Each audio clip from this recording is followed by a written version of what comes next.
Et on a tout changé dans l'entreprise, changé le modèle, changé le prix, passer de 20 à 3 boutiques, passer de 120 personnes à 38 personnes, ça a été super dur, diviser le prix par deux et on a plus de 200 000 nouveaux clients qui nous ont suivis dans cette stratégie, dans la révolution, parce que voilà, il y a effectivement dans le fait que le slip français fasse partie du paysage, il y a un truc très simple, de bon sens, en fait, si on montre qu'on arrive à fabriquer un slip en France, c'est quand même le point de départ de faire pas mal de choses bien derrière. Alors effectivement, vous avez cassé les prix, vous avez quitté les boutiques, vous avez misé sur les grandes surfaces. Ça a été un changement radical après 12 ans. Mais aujourd'hui, vous nous dites que produire des sous-vêtements, du textile en France, c'est possible de le faire à petit prix? Exactement, c'est possible à petit prix. Il y aura toujours moins cher que nous. Quand on voit les Shein, les Temu qui vous vendent 5 slips pour 20 euros, on n'arrivera jamais à faire ça parce que ça, c'est des conditions qui ne peuvent pas exister. C'est des gens qui en C'est sont combien victimes. aujourd'hui un slip français? Chez nous, ça va être autour de 15-20 euros, le sous-vêtement. Donc, mais on se rapproche pour moi du prix référent de marché. Si vous allez dans une enseigne de grande distribution,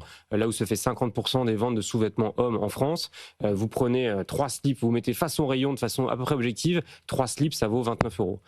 Aujourd'hui, on est nous à 29 euros les deux, donc on est encore 30% plus cher, mais on travaille avec cet effet volume pour innover à l'usine, investir dans le personnel, investir dans les machines automates qui font gagner du temps pour réussir à aller à ce prix-là et dire en fait, mais non, la fabrication française, ça ne coûte pas plus cher. Si on arrive à faire en sorte d'industrialiser, d'être très bon sur tous les métiers, sur voilà, tout ce qu'on fait pour être excellent opérationnellement et voilà, tordre le cou à cette idée que le Made in France coûte plus cher.